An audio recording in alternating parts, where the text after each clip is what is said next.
IMF की शराइत सी pack मनसूबों से tax छूट वापस लेने की तजावीज़ तैयार कर ली गई हैं। ऑरेंज लाइन ट्रेन को दी गई टैक्स छूट वापस लेने की सिफारिश कर दी गई है, जबकि FBR ने चीनी कंपनी को दी गई टैक्स मराहत वापस लेने की तजवीज़ दे दी। मजीद बात करेंगे, वकास अजीम हमारे साथ मौजूद है। वकास बताइएगा। जी, फेडरल बोर्ड ऑफ रेवेन्यू ने मुख्तलिफ कारपोरेट सेक्टर को दी जाने वाली टैक्स छूट खत्म करने की सिफारिशात तैयार की है और इस सिलसिले में अब सी पैक के जो मनसूबे हैं उनके ऊपर जो टैक्स मराहत और टैक्स छूट दी गई थी उनको भी खत्म करने की तजावीज तैयार की जा रही है। जराये का यह कहना है कि metro orange line train Lahore मनसूबे को दी जाने वाली टैक्स छूट और मराहत खत्म करने का फैसला किया गया है और इस सिलसिले में ऑरेंज लाइन ट्रेन से मुतालिक जो चीनी कंपनी इस वक्त कमर्शियल कॉन्ट्रैक्ट्स कर रही है उनसे टैक्स मराहत लेने का फैसला किया गया है और इस चीनी कंपनी के ऊपर 1% टैक्स बढ़ाने का फैसला किया गया है। चीनी कंपनी के ऊपर इस वक्त 6 की बजाय अब जो है 7% टैक्स लगाने की तजवीज दी गई है और ये चीनी कंपनी पंजाब हुकूमत के साथ ऑरेंज लाइन ट्रेन के कमर्शियल कॉन्ट्रैक्ट्स में मसरूफ है और इलेक्ट्रिकल और मैकेनिकल वर्क के जो ठेके हैं वो चीनी कंपनी को दिए गए हैं। जराये का यह कहना है कि इस सिलसिले में फाइनेंस तरमीमी बिल बहुत जल्द कौमी असम्बली में पेश किया जाएगा, जिसके तहत ऑरेंज लाइन ट्रेन मंसूबे को दी जाने वाली टैक्स छूट वापस ले ली जाएंगी। जी ठीक है, बहुत शुक्रिया आपका। इस बारे से हमें ज्वाइन किया है group editor daily city 42 Naveed Chaudhry साहब ने। नवीद साहब बताएगा, ये मामला जो सामने आया कि ऑरेंज लाइन की चीनी कंपनी पर 6 के बजाय 7% टैक्स लगाने की तजवीज़ पेश की गई है, इस पर क्या कहेंगे आप? बहुत शुक्रिया। देखें, एक अरसे से जो खदशात जाहिर किए जा रहे हैं और उन खदशात में से बात तो हकीकत का रूप धार चुके हैं, चंद चीजें बाकी थी वो सामने आना शुरू हो गई हैं।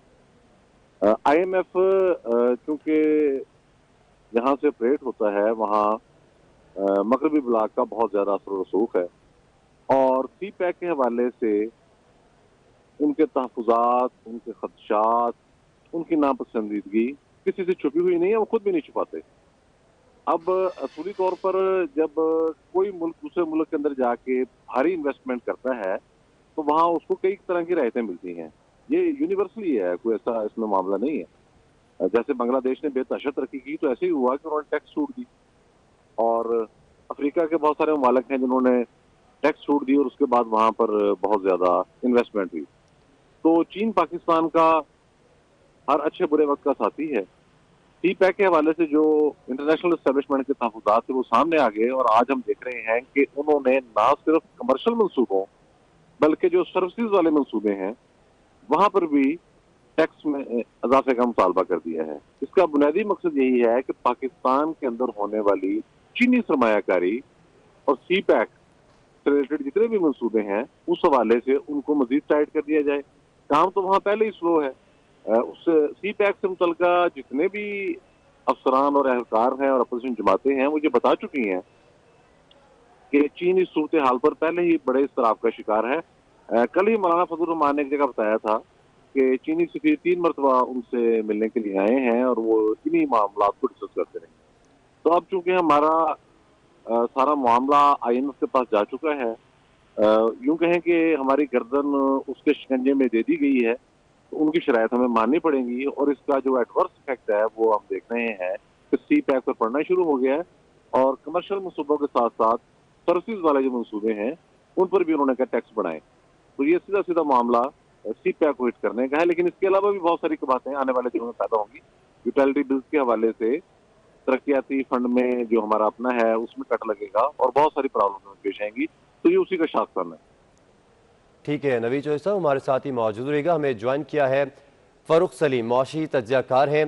फ़ारूक साहब, आपके वक्त का बहुत बहुत शुक्रिया। सर, ये कहिएगा कि आप इसी तरह हम IMF की शराइत मानते रहेंगे और अपने लोगों को महंगाई में झोंकते रहेंगे और IMF के कहने पर कभी बिजली में टैक्सेस डाल दिए जाते हैं, बिलों में टैक्सेस डाले जा रहे हैं, मजीद चीज़ें भी महंगी की जा रही हैं, तो क्या यही सब चलता रहेगा?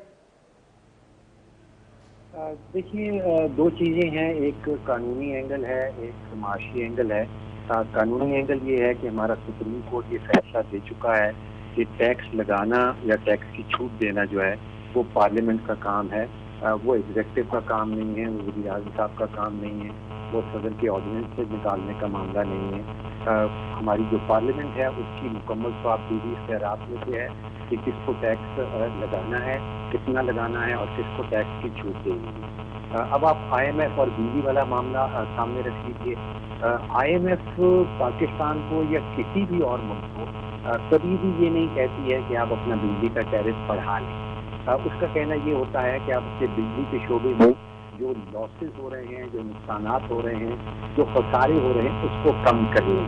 अब पाकिस्तान के ऊपर है कि वो उसने चोरी बंद करके अपने खसारे कम करने हैं या टैरिफ रेट बढ़ा के अपने खसारे कम करने हैं।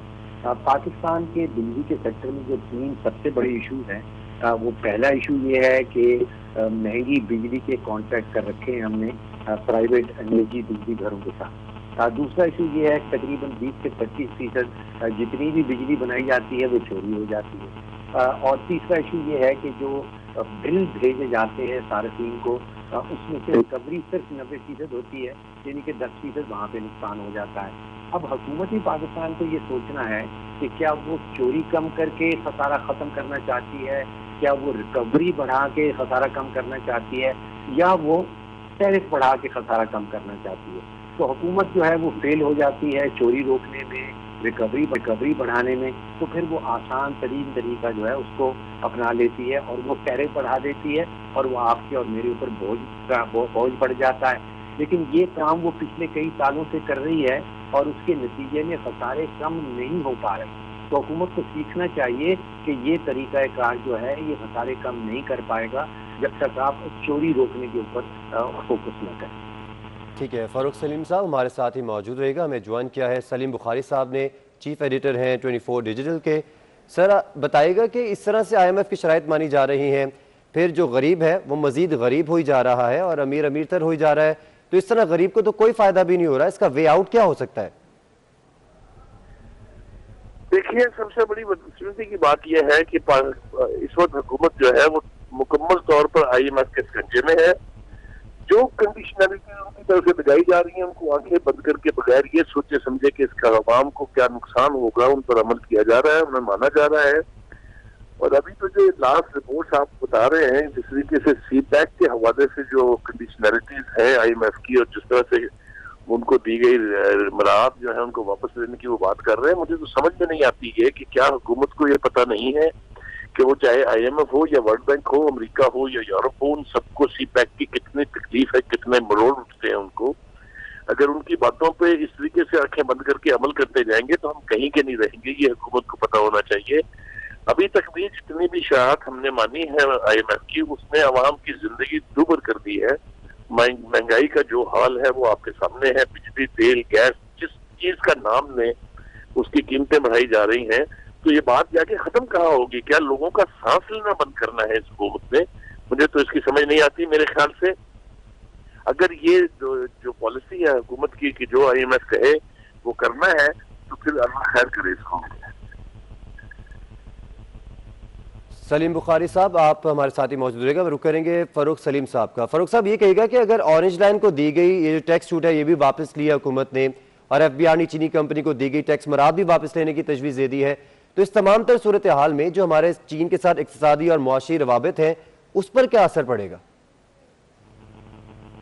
यहाँ पे मैं समझता हूँ कि हर पार्लियामेंट जो है दुनिया भर में उसके पास स्वाबदीदी इख्तियारात हैं कि वो किस सेक्टर को हौसला अफजाई किस सेक्टर की हौसला अफजाई करना चाहती है और किस सेक्टर की हौसला शिकनी करना चाहती है। अगर पाकिस्तान ने ये फैसला किया है कि चीनी इन्वेस्टमेंट, चीनी सरमायाकारी जो पाकिस्तान में आ रही है उसकी हमने हौसला अफजाई करनी है, तो हुकूमत के पास, पार्लियामेंट के पास ये पूरा इख्तियार है कि उसको टैक्स की छूट दी जाए।